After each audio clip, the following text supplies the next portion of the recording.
오늘은 민수기 2장, 3장, 4장을 함께 보겠습니다. 자, 요 모습을 유대 고대의 사를 쓴 요세푸스 역사가가 이렇게 이야기를 합니다.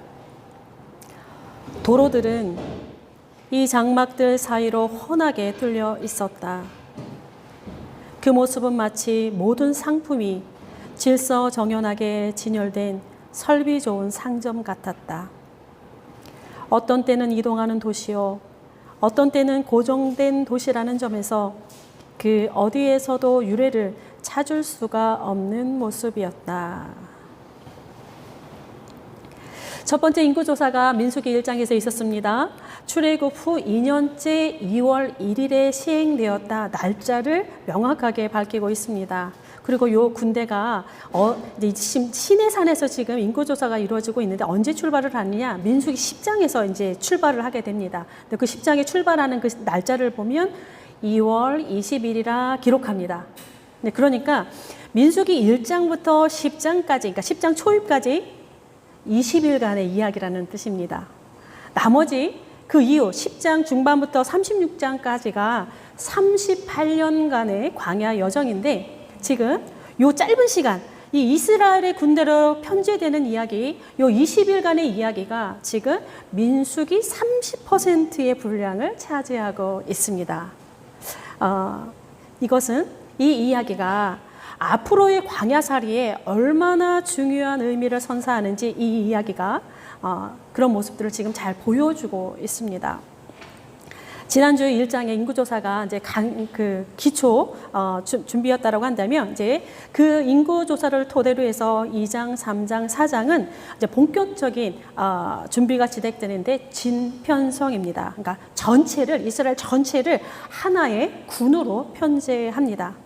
그러니까 군으로 편제되는 사람만 60만 명이었다 했습니다. 그러니까 이 60만 명을 20일 동안 군으로 편제를 하는 이야기가 지금 적혀져 있는데 상당히 바빴을 것 같습니다. 조금 특이한 점이 있습니다. 제가 군에 대해서는 잘 모릅니다. 저는 아들도 없어서. 자, 근데 이제 군을 편제하는 방식의 아주 기본은 사람의 수라고 하는 정도는 알고 있습니다. 누구나 알고 있을 텐데. 그러니까 최소 단위가 분대, 그 다음에 그 분대, 3-4개의 분대가 모여서 소대, 또 3-4개의 소대가 모여서 중대, 대대, 여단, 사단 이렇게 쭉 가는 거. 모든 게 이제 인원수가, 사람의 수가 기본 단위로 편제되어 있고 또 이러한 군대의 편제, 사람 수로 편제되는 군대의 모습들은 성경에서도 쉽게 만나게 됩니다. 50부장, 100부장, 1000부장. 그게 이제 사람의 수를 말하고 있는데 그런데 지금 민수기의 군대 편제는 전혀 다른 방식입니다. 이제 저희가 짧게 이제 설교를 통해서 하지만 여러분들은 저랑 이렇게 이번 주는 2장, 3장, 4장을 다 읽어보셔야 합니다. 자, 전혀 다른 방식으로 나뉩니다. 육해 공군도 아니고요. 임무로 나뉘는 것도 아닙니다. 지파로 나뉩니다. 그러니까 지파별로 군대가 편제가 되는데 이 12지파라고 하는 게 상당히 강조가 되어 있습니다. 그러니까 1장부터 지금 4장 끝에까지 계속 지파별로 지금 이야기를 하고 있는데 어쨌든 지파를 균등하게 이제 배치를 했으니까 인원수와 아주 무관하지 않다 이렇게 말할 수는 없습니다. 그러나 일반적인 기준은 아닙니다. 어쨌든 12지파라고 하는데 굉장히 방점이 찍혀져 있습니다. 게다가 레위 지파는 쏙 빠지고 또 처음 12지파와는 조금 다른 모습의 12지파가 지금 구성이 되어 있는데 자, 지난 시간에도 잠깐 언급해 드렸습니다. 신명기가 기록되고 수집되고 정리되는 기간은 이제 보통 이제 한 500년의 시간을 이제 우리가 걸렸을 것이다 생각을 합니다. 그러니까 BC 10세기부터 BC 5세기 그 사이로 이제 가늠하고 있는데 BC 10세기라고 하면 이제 왕정이 시작되는 시기입니다. 사울, 다윗, 솔로몬 그때가 이제 BC 11세기, 10세기 이렇게 이제 가늠하고 있는데 BC 5세기는 언제냐? 영원할 것 같았던 그 다윗 왕조가 무너지면서 이제 바벨론 포로기가 시작되는 그런 가운데 있는 그런 시기입니다. 그 때문인지는 몰라도 이스라엘은 자신들만의 이 정체성, 민족적인 연속성을 이 광야의 시대로 투영을 하는데 바로 그 옛날 하나님의 군대로 편제되었던 자신들의 그런 상황들, 그것들을 다시 한번 기억을 하면서 자신들의 하나님, 창조주요 구원자이신 야훼 하나님을 지금 자신들의 퍽퍽한 그런 포로기 일상으로 이렇게 당겨오고 있는 그러한 상황이다라고 하는 것을 기본 배경으로 생각해 두면 되겠습니다. 그러니까 광야처럼 황량한 그 자신들의 역사적인 그 현실 속에서 사회 정치적인 기능을 다 잃어버린 그 지파들, 그 지파의 영속성을 다시 이어가기 위한 처절한 신학적인 몸부림이 담겨져 있는 책이 민수기이다라고 보시면 되겠습니다. 이 하나님의 군대, 이 특별함의 하이라이트는 그 중앙에 있습니다. 이걸 아시려면 이제 1장부터 2장까지 좀 지루하지만 잘 읽으셔야 됩니다. 하이라이트는 중앙입니다. 중앙에 무엇이 있느냐? 증거의 장막, 회막이라는 것이 있습니다. 이 회막을 중심으로 해서 가장 먼저는 레위 지파가 이렇게 전방위적으로 둘러쌉니다. 그 다음에는 12지파가 이렇게 둘러싸게 되어 있습니다. 그러니까 중앙의 성막을 가운데 두고 두 겹으로 이렇게 쌓여져 있는 모양새가 지금 이 모양새입니다. 그리고 요세푸스가 이렇게 발견한 그림입니다. 자, 진해 편자에서 이제 눈에 띄는 것은 유다 지파입니다. 유다 지파가 이 대제사장인 아론 가문과 함께 동쪽에 이렇게 배치되는 그런 이제 내용이 나옵니다. 이 동쪽이라고 하는 것은 굉장히 중요합니다. 왜냐하면 전통적으로 성스럽게 여기는 쪽이 동쪽입니다. 그리고 이제 회막에서 문을 열고 나가면 동쪽입니다. 근데 거기에, 그러니까 회막에서 문을 열고 나가면 그 동쪽에 누가 있느냐? 대제사장 가문, 그러니까 레위 지파 중에서도 대제사장 가문이 아론 가문과 그다음에 유다 지파가 딱 제일 먼저 보입니다. 그러니까 장자의 권위가 절대적이었던 시대입니다. 그러니까 그러면 당연히 르우벤 지파가 있어야 되는데 민족 공동체를 리드하는 것이 이 맏아들 르우벤이 아니라 바로 유다 지파라고 하는 거. 그러니까 지난 이제 레위기까지에서 분위기가 확 반전이 되는 그러한 모습입니다. 그러니까 이러한 구조가 실제 이들의 역사 속에서 드러나는 이 사회 정치적인 현실, 그러니까 그 우위성을 드러내는 모습일 것이라 그렇게 추측을 하고 있는데, 실제 인구의 수도 유다 지파가 굉장히 많았습니다. 그러니까 이 당시에, 그러니까 유다 지파와 이 아론 대제사장에 대한 가문이 이제 조금 더 이렇게 도드라지게 이렇게 올라오는 그런 모습이었던 것 같습니다. 또한 요셉의 그 두 아들 므낫세와 에브라임이 각각 하나의 지파로 부상한 것도 이와 무관하지 않을 것이다, 그렇게 알고 있습니다. 특히 이제 세 세대가 부상하는 그 후반부에 가보면 여호수아가 모세를 뒤를 잇는 그 지도자로 이제 나오게 되는데, 그가 에브라임 지파입니다. 연결되어 있고요. 또 한 명의 영웅, 또 갈렙이 나오죠. 갈렙은 유다 지파입니다. 그러니까 이 에브라임과 이 유다 지파가 이렇게 쫙 민족 공동체 속에서 이렇게 떠오르고 있는 그런 시대였던 것 같습니다. 근데 요것들을 이렇게 쫙 읽어가다 보면 이렇게 문득 저에게는 엉뚱한 질문 하나가 떠올랐습니다. 애굽 땅에서 지금 나오던 순간입니다. 지금 이제 민수기 말씀 속에서도 계속 출애굽을 이제 상기시켜 주고 있는데, 그 순간의 모습입니다. 제가 출애굽기 14장을 읽어드리겠습니다. 이스라엘 자손이 람셋을 떠나서 숫곳에 이르니 유아 외에 보행하는 장정이 60만 가량이요. 오늘의 인구 조사가 좀 맞죠?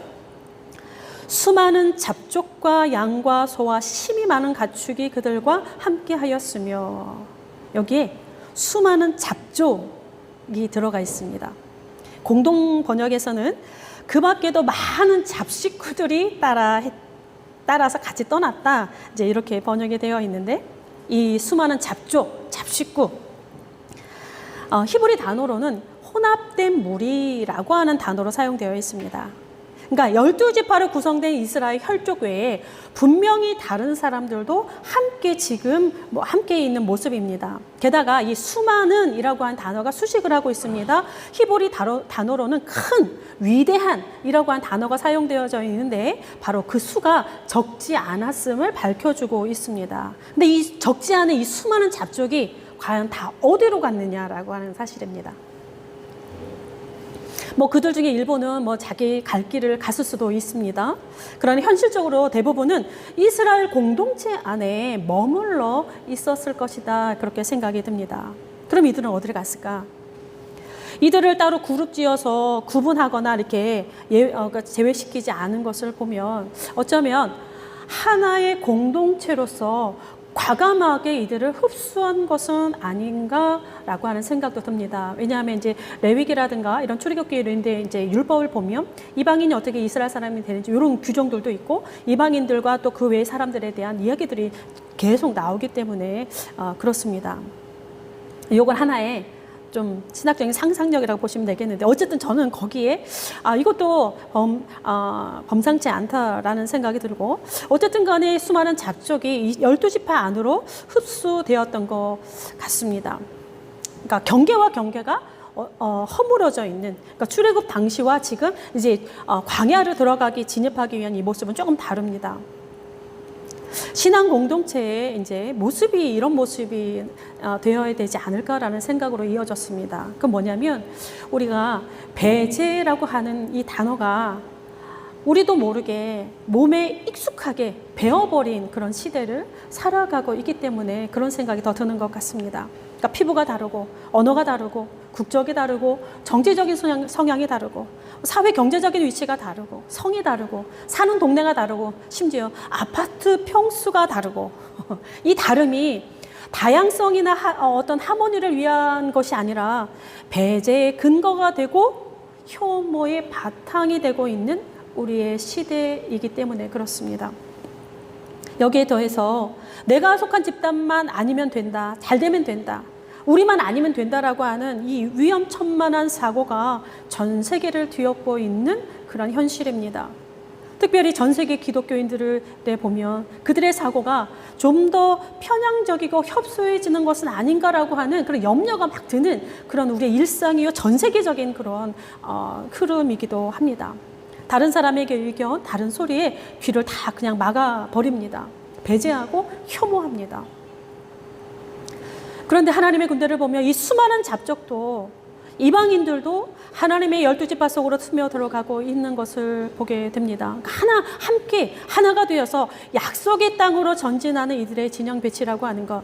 그러니까 땅의 모든 족속이 너로 말미암아 복을 얻을 것이다 부르셨던 아브라함. 그 소명이 여기에 녹아져 있습니다. 어쩌면 이런 모습을 통해서 믿는 자들의 각성이 이루어져야 되는 것은 아닌가라고 하는 생각을 좀 한참 해보았던 그런 구절입니다.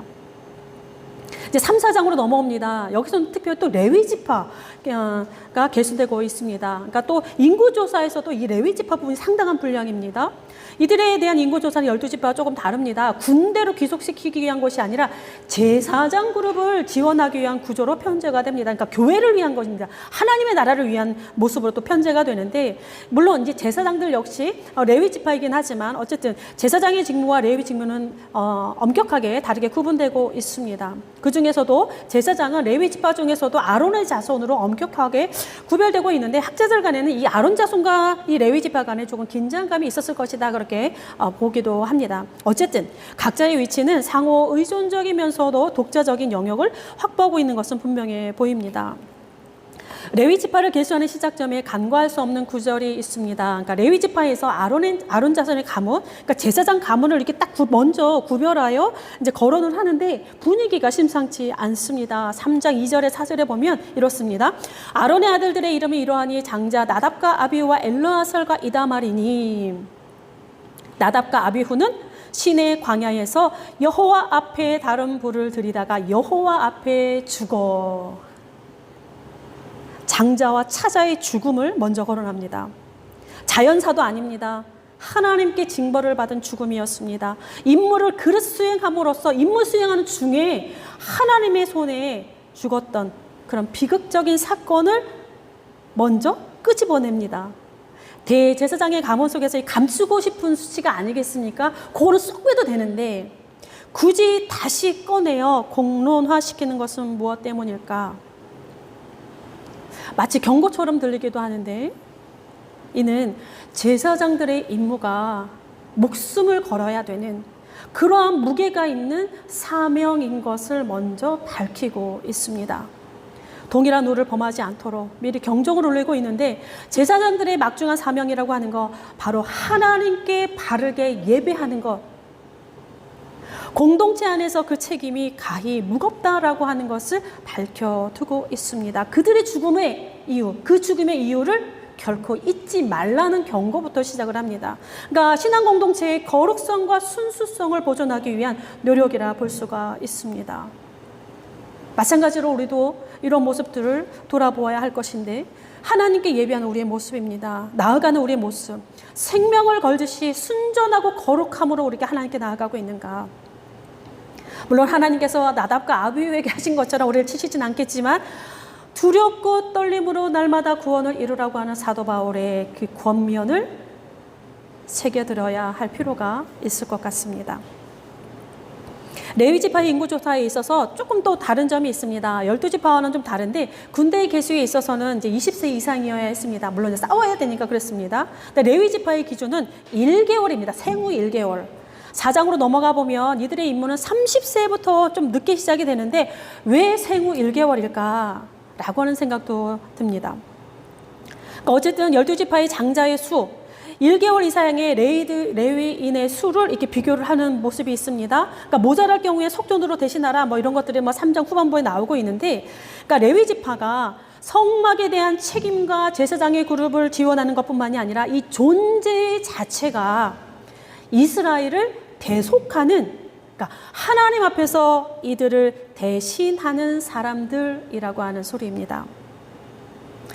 이 부분도 상당히 특이합니다. 왜냐하면 고대에서는 10세 미만의 아이들은 계수하지 않았습니다. 이유는 아주 간단합니다. 고대로 갈수록 유아 사망률이 굉장히 높았기 때문에 그렇습니다. 위생, 전염병, 전쟁, 들짐승에 그렇듯 그들의 위협에 굉장히 쉽게 노출되는 것이 우리 유아기였기 때문에 우리가 고대인들의 평균 수명 이렇게 검색을 하잖아요. 그러면 3, 40대로 나옵니다. 그런데 실제적으로 그들이 다 그렇게 사는 것은 아닙니다.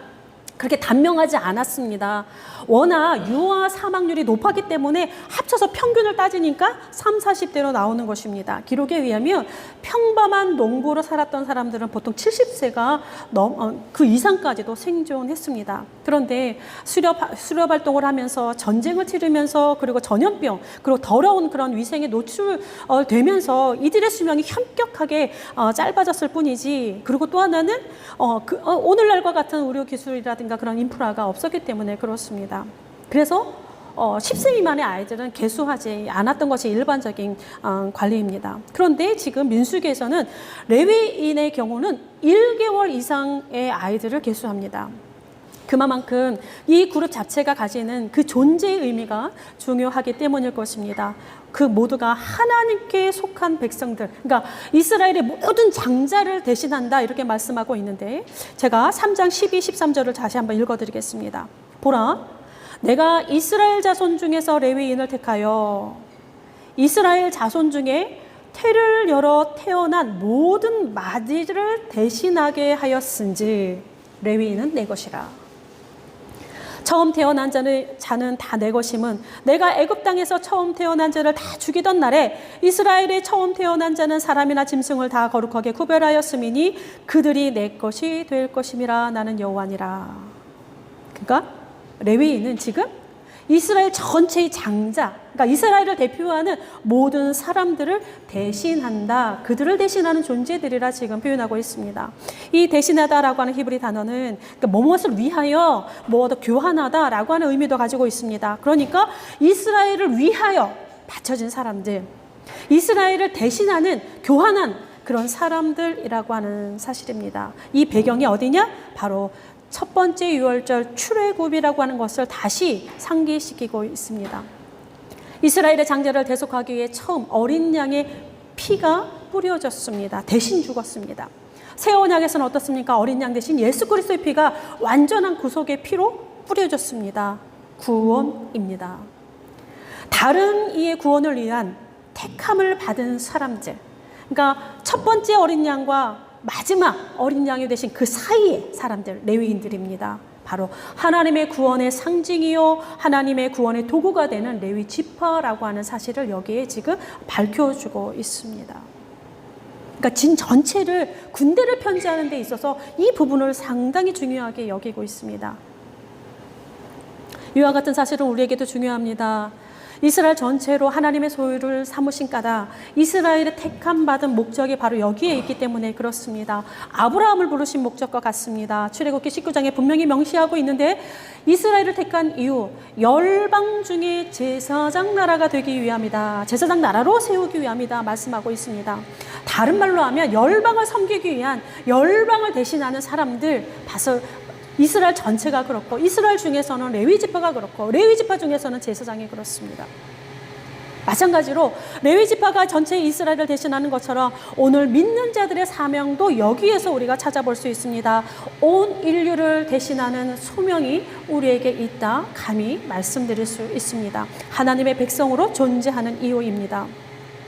우리가 예수 그리스도의 피로 말미암아 구원을 얻은 것은 지극히 개인적인 사건이나 개인적인 사건으로 좁아지거나 머무를 수는 없습니다. 왜냐하면 이 구원의 사건이라고 하는 것은 개인의 일에서 시작돼서 공적인 사건, 공적인 일로 확대되는 것이 그리스도인의 삶이 되기 때문에 그렇습니다. 그러니까 나 홀로, 내 가족만, 내가 좋아하는 사람만 하나님께 복받아 안전하게 잘 먹고 잘 사는 것이 우리의 목표가 아니라 우리로 인하여 우리가 속한 곳이, 우리로 인하여 모든 사람들이 혹은 민족들이, 더 나아가 피조세계가 하나님께로 돌아와야 한다라는 것 사실입니다. 아브라함이 그렇게 뽑힌 것처럼, 레위 지파가 그렇게 선택된 것처럼, 제사장처럼 우리는 세상의 회막으로 부름을 받은 사람들입니다. 그들이 그리스도인입니다. 세상의 회막으로 부름을 받았다라고 하는 것은 그 세상의 중심에 존재해야 된다라는 사실입니다. 우리를 향해서 너는 내 것이라 라고 말씀하신 것은 나 하나만을 예쁘게 보아주기 위함이 아닙니다. 수많은 사람을 대신하기 때문에 너는 내 것이라. 지금 레위지파가 말씀하셨지요. 이스라엘을 대신하는 레위지파이기 때문에 넌 내 것이라 말씀합니다. 우리에게 너는 특별하단다, 너는 내 것이라 말씀하시는 이유는 다른 모든 것을 대신하는 사람들로 살아가기 위함이기 때문에 그렇습니다.